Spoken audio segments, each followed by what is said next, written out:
Namo tassa bhagavato arahato samma sambuddhassa. Namo tassa bhagavato arahato samma sambuddhassa. Namo tassa bhagavato arahato samma sambuddhassa.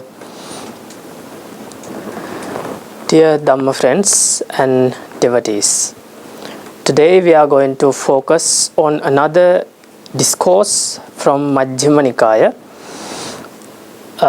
In previous Dhamma talks, we discussed about two discourses in Majjhima Nikaya. One is Apannaka Sutta. We discussed about the guaranteed path in Apannaka Sutta. And the second Dhamma talk was on Mahamalukya Sutta. We learned about mental fetters and latent tendencies in our consciousness or in our mind. So today we are going to focus on another sutta in the second part of Majjhima Nikaya, which is Raṭṭhapala Sutta. Raṭṭhapala Sutta.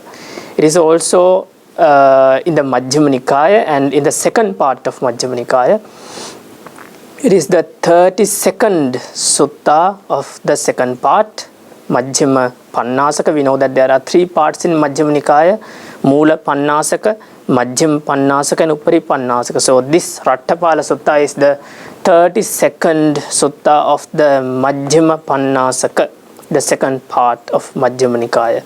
In the whole Nikaya, it is the 82nd sutta. From the beginning of Majjhima Nikaya, it is the 82nd sutta.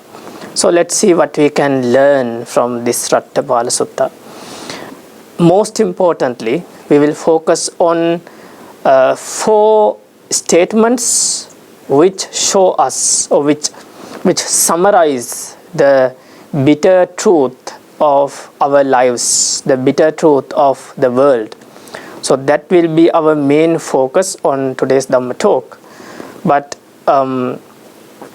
before that, before focusing on those four statements about the truth of our lives, we will also be learning who is this Raṭṭhapāla and what is the story behind this Raṭṭhapala Sutta. Raṭṭhapāla was a gentleman in Buddha's time. He was a gentleman who lived in Buddha's time. So Lord Buddha was wandering in region in India called as Kuru. Kuru is a region in India. So Lord Buddha was wandering in that region with hundreds of mendicants, hundreds of bhikkhus with him. And he was dwelling in one town, and the Brahmins and householders in that town heard that Lord Buddha was dwelling in their hometown. So they came in groups to see Lord Buddha. And one day Lord Buddha was preaching Dhamma to those people who gathered to listen to his Dhamma. So in that assembly there was a gentleman named as Raṭṭhapāla. So this gentleman was from a very rich family in that hometown, actually the richest clan who lived in that hometown. So he was a rich, wealthy person. When he was listening to the Dhamma preached by Lord Buddha, he understood that in order to practice the Dhamma preached by the Buddha, he has to ordain as a monk, because it is not easy to practice the Dhamma preached by Lord Buddha perfectly, staying in the lay life, staying in home. It is very difficult to practice this Dhamma perfectly without being a monk. That is how he understood. And he reflected on the Dhamma preached by Buddha, and he decided and determined to be a monk. So he reached to the Lord Buddha and asked to give him the ordination in the Buddha Sasana. And Buddha asked him whether he is permitted, whether he is allowed by his parents to be a monk. And he replied, "No, sir, I am not still allowed to be a monk." And then Lord Buddha refused to accept him as a monk, because there was a rule. I mean, there was the Buddhas usually do not ordain or accept people to the sasana who are not permitted by their parents. So after that, what Raṭṭhapāla did was, he went to his home and he asked from his parents to be a monk. He asked for the permission of his parents. He was the only son of that family, and because of that, his parents did not allow him to be a monk. So what he did was, he sat in one place of his house and he decided not to eat anything, not to drink anything until his parents permit him to be a monk. So his parents tried a lot to convince him to stay in the lay life, not to be a monk. They told him several times, they asked him several times to stay as a lay person and do merits as much as he likes. But still, the gentleman Raṭṭhapāla was not convinced. They were unable to convince gentleman Raṭṭhapāla. And then the parents asked help from the friends of gentleman Raṭṭhapāla. Then friends came to see Raṭṭhapāla and asked him to stay in the lay life. asked him not to be a monk, but even his very close friends were not able to convince gentleman Raṭṭhapāla. Then the parents at last had to allow or permit gentleman Raṭṭhapāla to be a monk. So gentleman Raṭṭhapāla again reached the Buddha and informed him that he was permitted by his parents. And then Lord Buddha accepted him to the sasana and he ordained as a monk. And he meditated for 14 years. He learned the meditation practice from Lord Buddha and other teachers, and he meditated for 14 years. And after 14 years, he attained the arahanthood. He attained the Nibbana. So after attaining the Nibbana, he asked from Lord Buddha to visit his parents, because he had promised to his parents to visit them after being a monk. He had promised his parents to visit them time to time. So because of that, he reached Lord Buddha and asked him to visit his parents. Actually, the Lord Buddha and this Venerable Raṭṭhapāla, now not gentleman Raṭṭhapāla but Venerable Raṭṭhapāla, were living in Savatthi, the town called as Savatthi, very far from his hometown. So Lord Buddha reflected on this Venerable Raṭṭhapāla, and he realized that Venerable Raṭṭhapāla was an arahant, and it is impossible for him to disrobe. Even if his parents or his relatives tried to convince him, it was impossible for him to disrobe, because an arahant would never disrobe.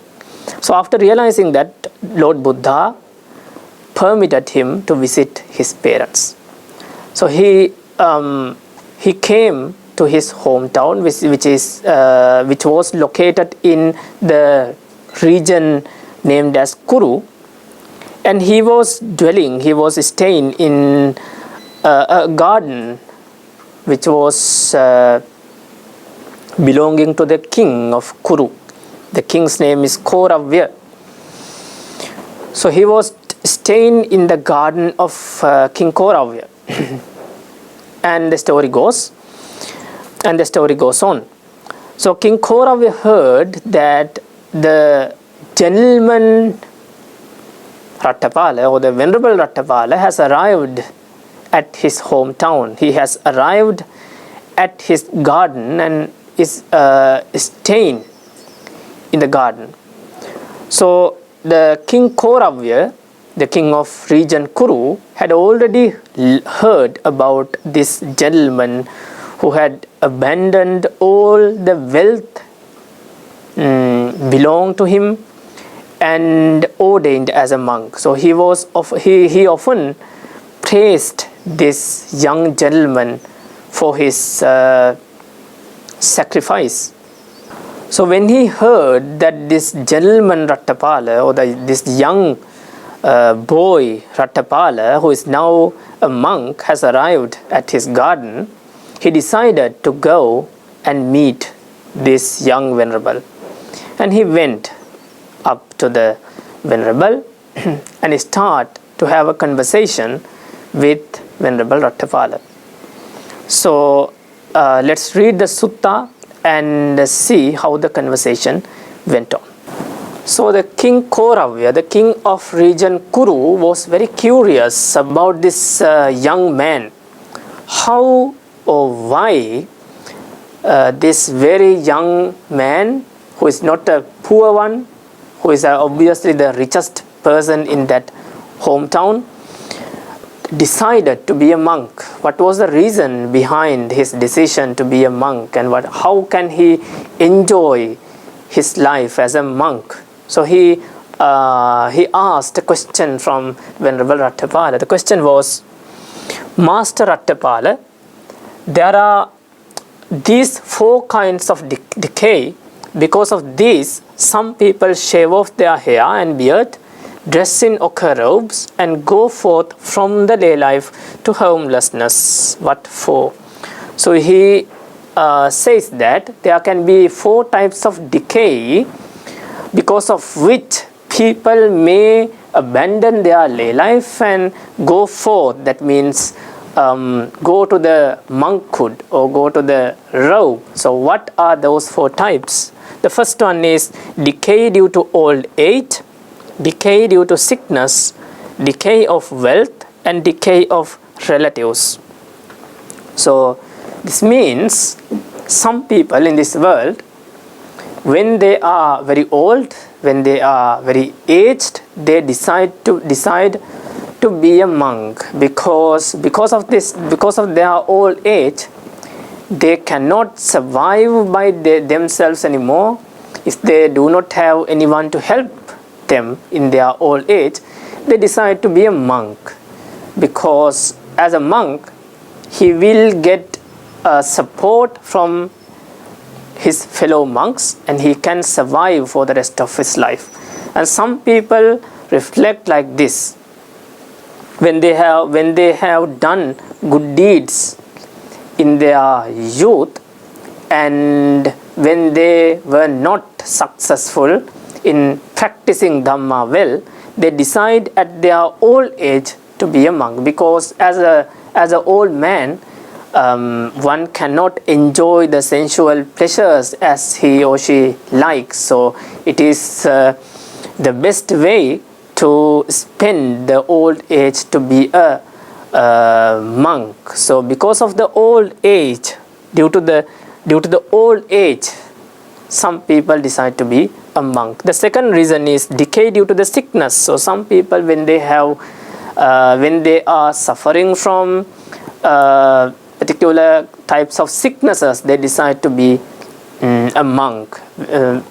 Suppose someone has a sickness that cannot be cured, and his family members and relatives are not ready to support him, then one may decide to be a monk. Actually, this is not something related to how people come to the monkhood nowadays. So this is about the Buddha's time. But even nowadays, there can be some people who decide to be a monk because of one of these 4 reasons. So when there is no one to support, when someone is suffering from a sickness, one may decide to be a monk to have support from other monks and from lay people. And the third reason is decay of wealth. When a person is very wealthy, he enjoy at his best the sensual pleasures, and when he one day becomes poor, he may decide to be a monk because he cannot enjoy sensual pleasures anymore. And the fourth reason is decay of relatives. So when someone has a lot of relatives who can support him or her, he can enjoy sensual pleasures as he or she likes. But when the relatives are decayed, or when he loses his relatives due to particular reasons, he may decide to be a monk and spend the rest of his life as a monk. So these are the four reasons the King Kauravya see as the reasons to become a monk. So he further asks Venerable Raṭṭhapāla, there are these four kinds of decay. Because of these, some people shave off their head, hair and beard, dress in ochre robes, and go forth from the lay life to homelessness. So these are the four reasons King Kauravya knows as the reasons for someone to decide to be a monk. So what he asks is that, Master Raṭṭhapāla, has none of these, so what did you know or see or hear that made you go forth? So Master Raṭṭhapāla, he calls the Venerable Raṭṭhapāla as Master Raṭṭhapāla, but when he was a lay person, the gentleman Raṭṭhapāla did not have any of these reasons. He was not an old man, he was not suffering from any sickness, and he did not lose any of his wealth, and he did not lose any of his relatives, but still he decided to be a monk. So what is the reason? What did you know or see or hear that that forced you to become a monk, that caused you to become a monk? That was the question of King Kauravya. So this is how Venerable Raṭṭhapāla answered, Great King, the blessed one who knows and sees, the perfected one, the fully awakened Buddha, has taught these four summaries of the teaching for recitation. It was after knowing and seeing and hearing these that I went forth from the lay life to homelessness. So the Venerable Raṭṭhapāla says that there are four summaries of teaching that he knew, that he saw, that he learned from Lord Buddha. Because of these four summaries, he decided to be a monk. So these are the four statements I mentioned at the beginning that explains the bitter truth of human life, that explain the bitter truth of the world. So what are they? Let's first learn them by Pali language, and then let's focus on the meaning. What for? The first statement that shows the bitter truth of human life is Upaniyati loko adhuo. Upaniyati loko adhuo. If you have a paper nearby, you can note these statements down. These are really important to understand the truth of our lives. The second statement is Atano loko anabhissaro. Atano loko anabhissaro. Third statement is Assako loko sabbang pahaya gamaniyang. Fourth statement is Uno loko atitto tanha daso. So these are the four statements we will be mainly focusing on the Dhamma talk. So what are the meanings of these four statements? The first one, Upaniyati loko adhuo. The world is unstable and swept away. Adhuo is translated as unstable. Dhua is something stable, adhuo is something not stable, unstable. Upaniyati, the world is swept away. Second statement, Atano loko anabhissaro, the world has no shelter and no savior. Atano, no shelter. Anabhissaro, no savior. Savior means someone who can save you, someone who can rescue you. So the world has no such a person to rescue you from suffering. The third statement, As-sako loko sabbam pahaya gamaniyang. The world has no owner. As-sako, no owner. Sabbang pahaya gamaniyang. You must leave it all behind and pass on. Uno loko atitto tanha daso. The world is wanting. Uno. Atitto, insatiable. Tanha daso, the slave of craving. So these are the meanings of these four statements. Now let's focus on them one by one. The king asks back a question from Venerable Raṭṭhapāla. The world is unstable and swept away.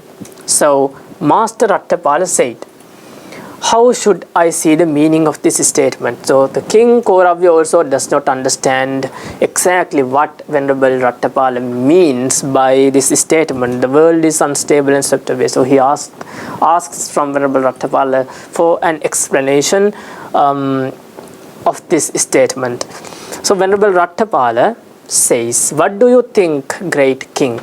When you were 20 or 25 years of age, were you proficient at riding elephants, horses and chariots, and at archery and swordsmanship? Were you strong in thigh and arm, capable and battle-hardened?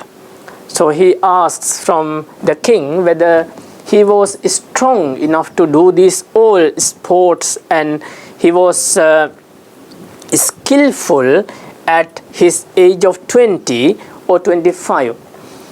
So the king answers, I was, Master Raṭṭhapāla. Yes, Master Raṭṭhapāla, I was able to do all these sports. I was very skillful at that age. Sometimes it seems as if I had superpowers then. I don't see anyone who could have equaled me in strength. So he acknowledges that he was a very strong person when he was 20 or 25 years old. So Venerable Raṭṭhapāla asks, what do you think, great king? These days are you just as strong in thigh and arm, capable and battle-hardened? So are you still strong as you were strong at grade 20 or 25? That was the question of Venerable Raṭṭhapāla. So the king answers, no, Master Raṭṭhapāla, for now I am old, elderly and senior. I am advanced in years and have reached the final stage of life. I am 80 years old. Sometimes I intend to step in one place, but my foot goes somewhere else.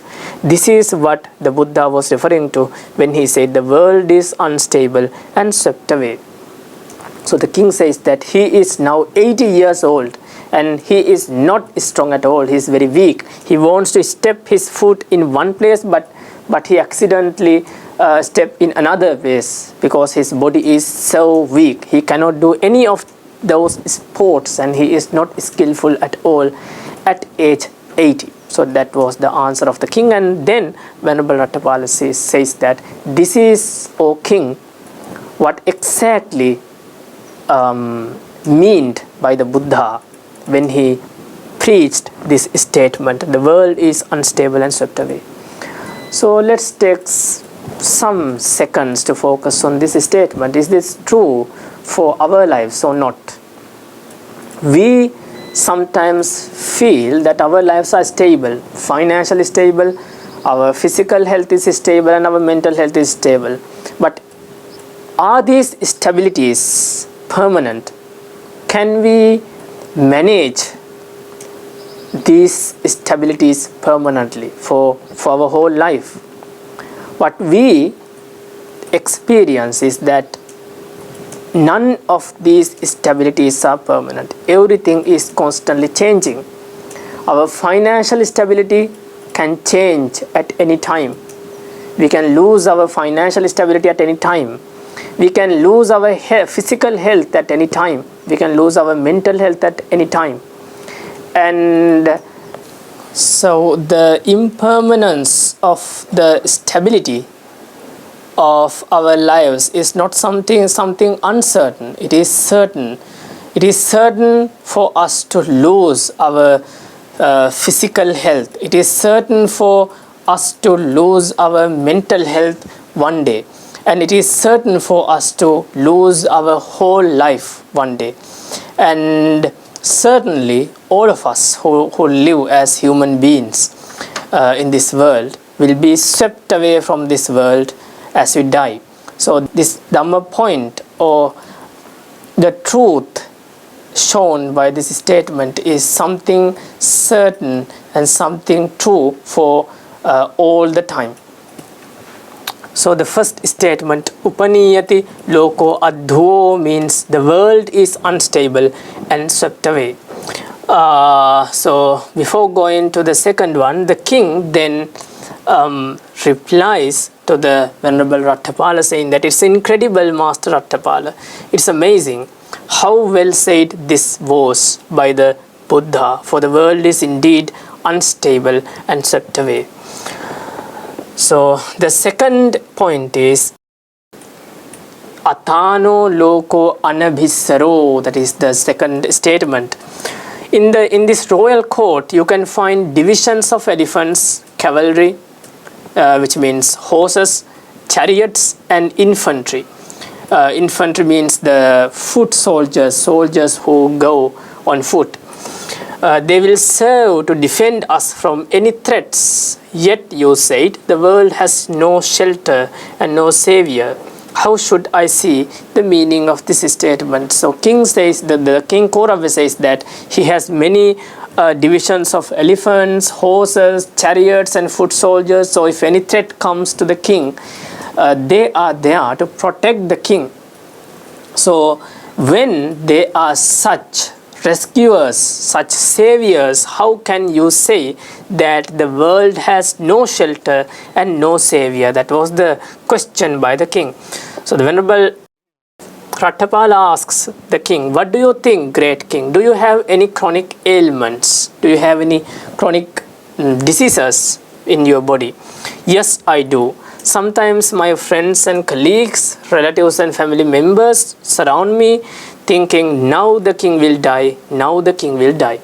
That means when the chronic disease is, that means when the chronic disease gets very serious, the friends and colleagues and relatives of the king surrounds him, and they think that the king will die soon. So what do you think, great king? Can you get your friends and colleagues, relatives and family members to help? Please, my dear friends and colleagues, relatives and family members, all of you here, share my pain so that I may feel less pain. Or must you alone feel that pain? So can you, O great king, share your pain with others when you are suffering seriously with a chronic illness? Can you share your pain with your relatives or family members? Can you ask them to share the pain among them? I can't get my friends or to share my pain, rather I alone must feel it. This is what the Buddha was referring to when said the world has no shelter and no savior. So when you have a serious pain in your body, there is no one who can come to help you to share that pain. There is no one who can take the pain away from you. Of course, a doctor, a clever doctor, can treat you to get rid of that pain, but still, until the pain go away by itself because of the treatment, you have to suffer from the pain by yourself. You have to suffer alone. So there is no one can come and take the pain away from you. And when you are about to die, due to a particular reason, no one in this world can come and give you the life. No one can come and lengthen your life. When you are 80 years old or 90 years old, you have to die and you have to go that journey. Next life alone, no one comes with you. Even your own body does not come to go that journey with you. You have to leave your body in this life and go alone by yourself. So this is why the Buddha told Attano loko anabhissaro. There is no real shelter for us in this world, and there is no real rescuer or savior in this world. So the third statement about the truth of this world is Asako loko sabbam pahaya gamaniyang. The world has no owner, you must leave it all behind and pass on. The king asks, in this royal court you can find abundant gold coin and bullion stored in dungeons and towers, yet you said the world has no owner. So the king is reflecting on his wealth, that he has a lot of wealth with him in his royal court, gold and so on. So he thinks that if I have this much of wealth, how can Venerable Raṭṭhapāla say that there is no owner? If there is wealth with you, you are the owner of that wealth. So how can you say there is no owner in this world? And what is the meaning of the statement? You must leave it all behind and pass on. So what is the answer of Venerable Raṭṭhapāla? What do you think, great king? These days you amused yourself, supplied and provided with the 5 kinds of sensual stimulation. So these days, that means as a king of the region Kuru, you are enjoying the 5 kinds of sensual stimulation. So that means several types of forms that you can see with your eyes, and several types of sounds that you can hear with your ears, and several types of smells that you can smell with your nose, and several types of flavors that you can taste with your tongue, and several types of sensations that you can feel with your body. So those are the 5 sensual stimulations. So the king is enjoying with those 5 types of sensual stimulation. But is there any way to ensure that in the next life you will continue to amuse yourself in the same way, supplied and provided with the same 5 kinds of sensual stimulation, or will others make use of this property while you pass on according to your deeds? So the Venerable Raṭṭhapāla asks the king that the king is enjoying with 5 types of sensual stimulations nowadays, but after the death, after passing away, can you guarantee yourself that you will be enjoying the same types of sensual pleasures after life? Can you guarantee? Or rather, will your relatives and family members enjoy those sensual pleasures that belong to you now, and you will have to go to the afterlife alone without taking any of them? So the answer of the king is, there's no way to ensure that I will continue to amuse myself in the same way. Rather, others will take over this property while I pass on according to my deeds. So the king answers that there is no way to guarantee or assure that I can enjoy the same kinds of sensual pleasures after life. Rather, my relatives and family members will own sensual stimulation that I own today. So after death, after passing away, no one is there to guarantee that you will enjoy the sensual pleasure. So this is exactly what Lord Buddha meant by the statement, the world has no real owner. You must leave it all behind and pass on. So you can take time to reflect on this point also. There is no real owner for any wealth or property in this world, because everything we own in this life, think about anything that you own today, anything that belongs to you, you are the owner for that item or for that wealth or property for few years or maybe a few decades. After that, you will have to leave it in this life, and you will have to go to the next life. Someone will be the next owner of that property, and when he or she dies, that property will belong to another one. So that is the bitter truth of this life. There is no real owner for anything in this world, and you must leave it all behind and pass on. When you die, you have to leave everything that belongs to you alone, and you have to go the journey alone.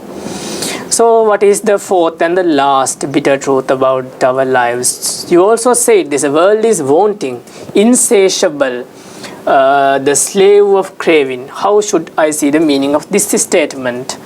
Uno, loco, atitto, tanha, daso, the fourth statement. So what is the meaning of this fourth statement? The world is wanting, insatiable, and the slave of craving. What do you think, great king? Do you dwell in the prosperous land of Kuru? So he asks a question from the king. Do you dwell in the prosperous land of Kuru? Because this King Kauravya is the king of the region called as Kuru, as I mentioned earlier. So he asked the king whether, are you the king of the region called as Kuru? Do you enjoy this region as the king of the region Kuru? Indeed I do, the king replies. And the Venerable Raṭṭhapāla asks the king, what do you think, great king? Suppose a trustworthy and reliable man were to come from the east. One man will come from the east side of the country. He'd approach you and say, please, sir, you should know this. There is a news that you should know. What is that? I come from the east. There I saw a large country that is successful and prosperous and full of people. They have many divisions of elephants, cavalry, chariots, and infantry. And there's plenty of money and grain, plenty of gold coins and bullion, both worked and unworked. That means worked and unworked. Unworked means worked. The gold with which you have made several instruments and coins. Unworked means the pure gold that is not changed, or that is not used to make any instrument. And plenty of women for the taking. There are plenty of women in that country. You can use those women. With the current forces you can conquer it, great king. A man comes from the east side of the country and says the king that there is such a very prosperous country in the east side, so please conquer the land, conquer that land. You can do that. What would you do? I would conquer it and dwell there. So the king of Kuru, king of region Kuru, says that, Venerable Raṭṭhapāla, I will conquer that land too. What do you think, great king? Now another question comes. What do you think, great king? Suppose a trustworthy and reliable man were to come from the west, north, south, or from over the ocean. As same as the man who came from the east side, another man comes from the west side of the country, north side of the country, and south side of the country. And another man comes from over the ocean, from a very distant place. And all of them approach the king and say the same thing, that they are the man comes from the west side, says that there is a very prosperous land in the west side. The same says the man who comes from the north side, south side, and from over the ocean. So what do you do? What will you do? I would conquer it and dwell there. So the king, for every question the Venerable Raṭṭhapāla asks, king says, yes, I will conquer every land that is prosperous if I am able to conquer it. If I have the power to conquer it, I will of course conquer it. This is what the Buddha was referring to when he said the world is wanting, insatiable, the slave of craving. And it was after, that is the fourth point. So the world is wanting. The world means people in the world are always wanting. They are never satisfied with what they have. If they can have more and more sensual pleasures, they are always wanting to have those sensual pleasures. Insatiable means they are not content. They are always uncontent with what they have. They are not satisfied with what they have. They always want to enjoy more sensual pleasures. So let's say someone is about to die at age 80 or 90. If you go and ask him a question, whether you for these 8 decades. Let's say a person who is 80 years old and he is about to die. He is lying down in his bed, and you goes to him and ask a question like this: you have enjoyed seeing good scenes, seen different types of forms with your eyes. You have enjoyed it for 80 years now. Are you satisfied? If I give you a chance to live 10 more years and enjoy seeing different types of things that are in the world, would you stay or not? Obviously the answer will be, if you give me the chance to stay 10 more years and enjoy looking with my eyes, I will of course stay. So no one will say, yes, I am content, I am satisfied with what I have seen for 8 decades. So no one in this world can be satisfied, or no one can make satisfied of enjoying the sensual pleasures. We always want to enjoy more and more sensual pleasures, and that is the exact reason for us to get reborn after we pass away. We pass away, we die, but still that is not the end of life. We are reborn in another place. The reason behind this is the desire to enjoy more and more sensual pleasures. If someone destroys this desire to enjoy sensual pleasures, then he will not be reborn again. So that is the slave of craving means all the people in the world, apart from the Arahant, are slaves of the craving, because we all do what the craving says. Our craving says to do this and do that, and to enjoy this sensual pleasure and that sensual pleasure, and we are doing accordingly. So the world is the slave of craving. So this is the 4th bitter truth about the world, about our lives. And it was after knowing and seeing and hearing this that I went forth from the lay life to homelessness. So these are the 4 bitter truths that Venerable Raṭṭhapāla as a gentleman heard or learned from Lord Buddha, and that was the reason. These 4 truths were the reason for gentleman Raṭṭhapāla to ordain as a monk.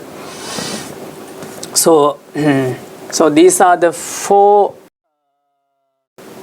statements. You can note them down if you did not. Upaniyati loko adhuo is the first statement. The world is unstable and swept away. Attano loko anabhissaro. The world has no shelter and no savior.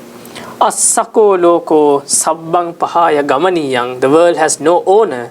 You must leave it all behind and pass on. Uno loko atitto tanha daso. The world is wanting, insatiable, the slave of craving. So these are the 4 important Dhamma points that we learn in our Dhamma talk today. So after explaining these 4 bitter truths about life, Venerable Raṭṭhapāla further mentions a lot of verses, many Dhamma points by the verse form, and I chose 3 verses from many verses uttered by Venerable Raṭṭhapāla. The first one is this: Rajacha anyecha bahu manussa avita tanha maranang upenti unava hutvana jahanti dehang kamehi lokamhi nahattitithi. Not just the king, but others too reach death not rid of craving. They leave the body still wanting, for in this world sensual pleasures never satisfy. Kama hi chitra madhura manorama virupa rupena mathenti chittang adinavang kama gunesu disva tasma ahang pabbajito miraja. Sensual pleasures are diverse, sweet, delightful. Appearing in disguise, they disturb the mind. Seeing danger in the many kinds of sensual stimulation, I went forth, O king. And the last verse I chose is Duma phala neva patanti manava Dharacha buddhacha sarira bheda etam pidiswa pabbajito miraja apannakang samanyameva seyo. As fruit falls from a tree, so people fall, young and old, when the body breaks up. Seeing this too, I went forth, O king, as ascetic life is guaranteed to be better. So that is the end of Ratthapala Sutta. So mainly we learned in our Dhamma talks 4 statements that explain about the bitter truth of this world, the bitter truth of the human life. Upaniyati loko adhuo, atano loko anabhissaro, assako loko sabbang pahaya gamaniyang, uno loko atitto tanha daso. So after learning, after hearing these 4 statements, what gentleman Ratthapala did was ordaining as a monk. He entered to the monkhood. He abandoned every wealth and relatives and his parents and everything that belonged to him, and he ordained as a monk.